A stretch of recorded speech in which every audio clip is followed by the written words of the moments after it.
He indulged himself into all bad habits. This boy, who had been a rank holder, was thrown out of the school for poor performance. Kids who had been raised under dictatorship, who never had the liberty to make their own choices. If and when situation arises where there is no more shackles holding you back, will not be able to handle the amount of freedom. If exposed to alcohol, drugs, they are the ones to fall quickly prey for those traps.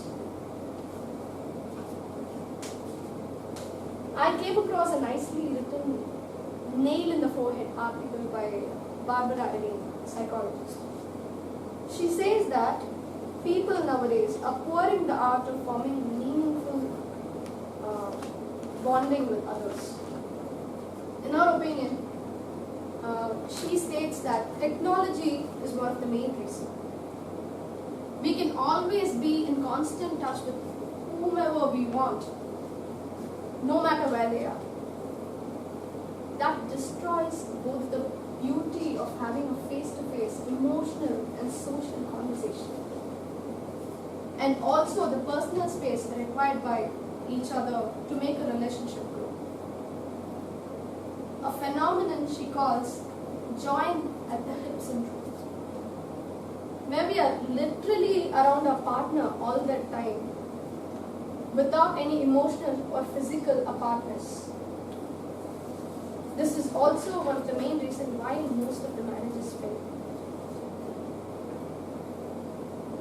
The key to nurture any relationship is to acknowledge that individuality is important to happiness. No matter how much you resemble your mother, father, or your identical twin, you are an individual on your own right. Being together all the time can suffocate any relationship. Separating yourself from your relationship is healthy. For instance, this gives a child courage to make his own decisions and make his own mistakes. Making mistakes is an active part of growing up. It is not something to be shielded from. Again, too much of anything is bad. It can go both ways. Example, in parenting, if the given freedom is misused, exercise your demands firmly but not overbearing. In my case, I've never seen my father use a tone towards me like, Aishwarya, you're not supposed to do this. Don't do this. They'd never done that to me, not even in my childhood. If I'm going to do something which doesn't please him, he would sit me down and he would say, see, if you do this, these will be the consequences. This could go wrong. It's up to you to decide. I'm not saying that all my decisions have gone right. Certain things have gone wrong. But I've learned from my mistakes. I never regret my mistakes. My mistakes have made me a more empathetic person and a little wise. On this day, when we have the resolutions as a theme of the day, let us all resolve to not to invade others' personal space. Let us give them a chance, an opportunity to burn their fingers and learn the life to the fullest. Thank you.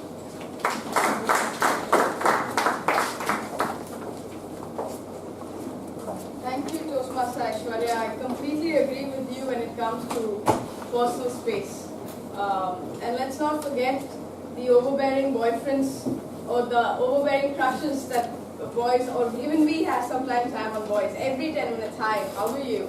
Have you studied? Have you finished studying? Can I help you study? I understand, personal space. Our next Toastmaster for the day is, according to me, the Concord of Medley. She's the youngest member and the cutest member, and I'm sure all of you agree. Yes or no? Yes. Thank you, you're awake, finally.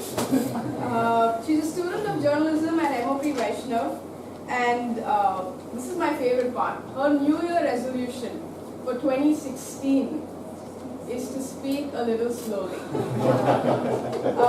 She wants to learn how to use pauses, and she's been working very hard on lowering the pace of her speech. She'll be giving her CC5, and her evaluator is Toastmaster Kalirul. I request you to read out the objectives. Sure. Thank you, Sir.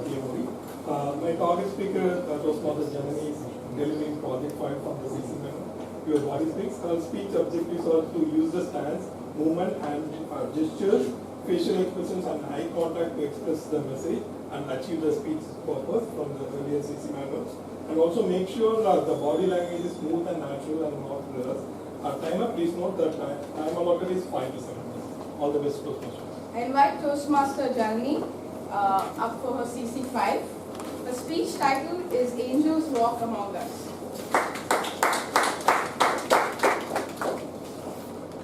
The time was 9:20 p.m. The setting was a small cafe in Paris.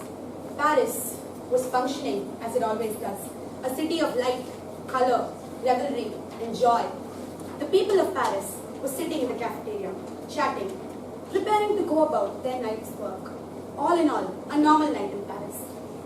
Then, amongst the peace and quiet, there was a silence. And then, the room and their world exploded. The waitress got up slowly, opening her eyes very slowly. Everything was hazy. Everything was dark. Nothing made sense. Her sight, her sound, her touch, not restored yet. Then, but she had enough sight, enough sound, and enough touch to hear the screams of the terrified people running outside, to see the masked men holding guns, and see the bullets that had been fired into the cafeteria, 30 bullets, all at once. She had enough sense to feel their pain, anguish, their terror. And then, herself, she was stricken by terror. She ducked behind the bar. She hid, afraid of what was going to happen to her, afraid that her life would be gone just as those other people's lives had gone. But then, she looked over, right next to her, and what she saw, her co-worker, Samir, who was also her cousin, sitting in a terrified ball, wrapping his arms around himself, so scared that he had no idea what was going on, in a pitiable state of terror. She walked over to him. She put her arms around him, gave him a comforting embrace, a motherly one, and she said, Samir, it's all okay. Come with me, I'll take you outside. Go down and hide. Come. She took Samir hand in hand to the cellar. As he reached, he turned, looked at her, and said, and said, Aya, why aren't you coming with me? Why are you staying over there? Come, let's go hide. Come, I can't go without you. She wasn't able to answer him because just then, a woman ran into the cafeteria. A normal-looking woman, normal for everything, except a gigantic bullet hole in her arm, got shot clean through. She walked in, started weeping. Please, save my friend, he's outside. I don't know what happened to him. Please save him for me, please. Please help me. She held out her hand, wordlessly, to the waitress. The waitress took her hand, stroked it comfortingly, and said, it's all okay. Come on, I'll take care of you. Come with me.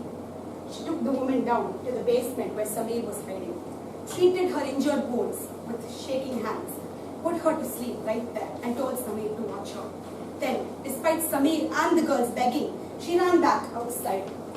She now knew that that woman had just come in and given her an affirmation of what she had to do. She knew that she was meant to stay in the cafeteria and help the people who came to her, just like this girl. She walked through the cafeteria, all the terror gone, replaced by fresh determination. She walked through, seeing 15 people, all in various states of injury. Boys who were bleeding out, children down to their last breath, parents screaming for their children. She walked to each one of those people, put her arms around them, and murmured a comforting lullaby. Shh, I'll save you. You're all okay. I will take you and I will make this journey comforting for you. You don't have to worry about anything. Those people looked at her strangely and asked, who are you? Why aren't you running? She said, why do you care who I am? I'm just here to make your journey comforting. No one questioned her after that. For 15 people, she comforted them till they died. Then she went outside to see what else she could do in the courtyard. More bodies, more senseless bloodshed. Then she saw a small girl right there, a 5-year-old dying girl.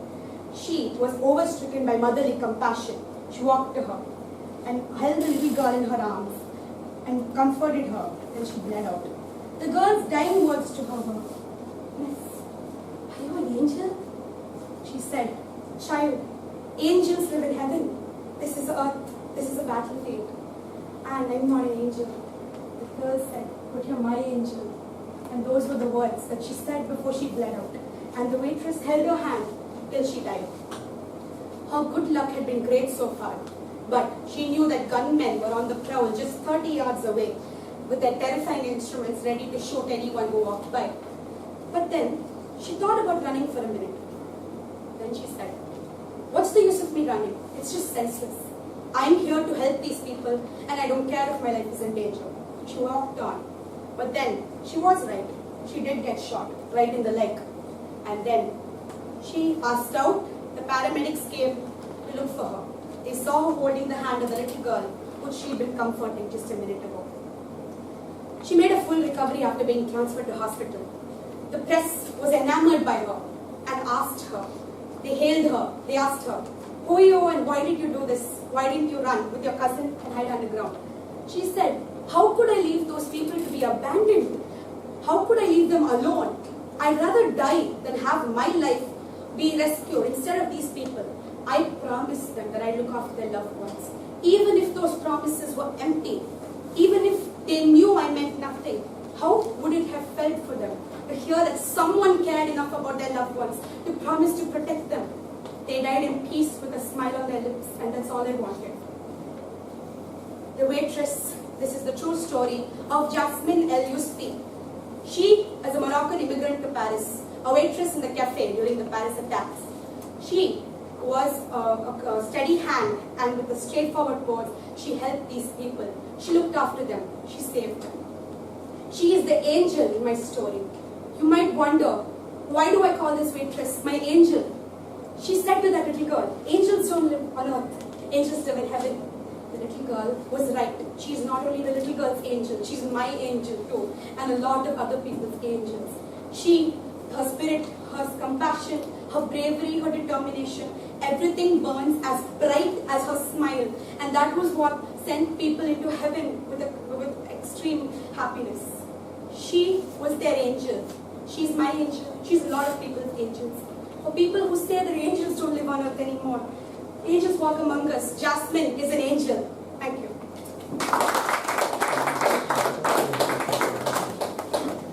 Thank you, Toastmaster Janani. I wonder, do any of you ever encountered angels on earth? Has anyone been there who's helped you, supported you? Yes? Can you tell us a little bit about it? That's there as well. Our next speaker is Toastmaster Satish Kumar. He is an electric engineer by education and works for a wind turbine company as a supply quality senior manager. He's been a Toastmaster for 4.5 years, and he's currently the district finance manager of District 82. His New Year resolution is to stay away from Wi-Fi and smartphones for at least one day per month and enjoy real life. He's going to be giving his ACB 8, and his evaluator is Toastmaster Balamurali. Toastmaster Satish is actually giving his ACB 8 in order to speech identify and understand the basic differences and similarities between inspirational speeches and other kinds of speeches. Learn how to evaluate audience feeling and establish emotional support. Develop a speech style and delivery that effectively express the inspirational content by moving the audience around you. Time of these notes. The speech is 10 minutes. I invite Toastmaster Balamurali to give his speech, The Stranger. Toastmaster Satish. Sorry, Satish.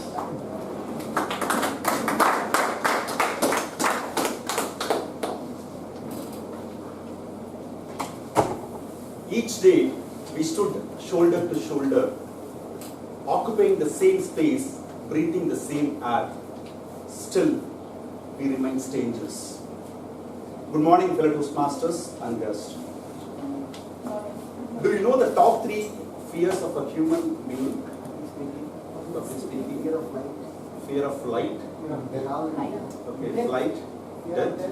Fear of height. Fear of failure. Fear of failure. Brilliant, thank you. There are about a study in an online survey which says the top 3 fears of a human being. Number 3, social phobia, which is fear of public speaking. Number 2, fear of death. The number 1, fear of loneliness. Have you ever been in a situation that you feel lonely in spite of many people surround you? Yes. I have been in many occasions. It was a gloomy Tuesday on the first day of December 2015. I was in a discussion with my management team in office about the planning aspect for a recent delicate visit in a week's time.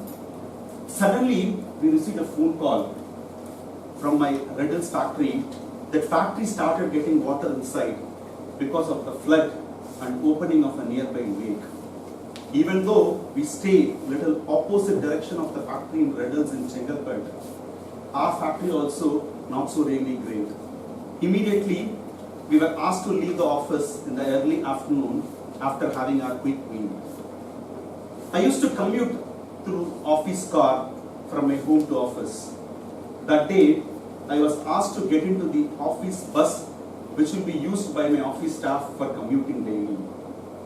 After joining this company for about 1 year, that was the very first time I was stepping into the bus which was used by staff.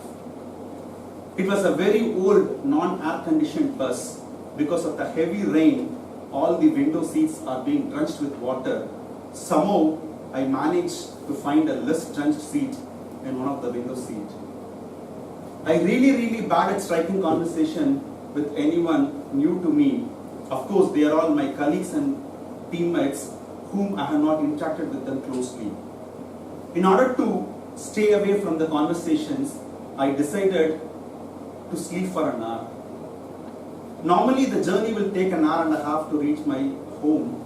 It took us 8 long hours because of the traffic conditions and diverted to many places in and around Chennai. Strangers are always strangers until you look at them that way.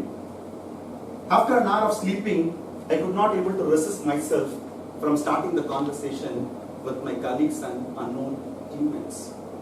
Slowly, we started with chit-chatting, sharing about our likes, dislikes, family, friends, flood situations, the present challenges in the organization.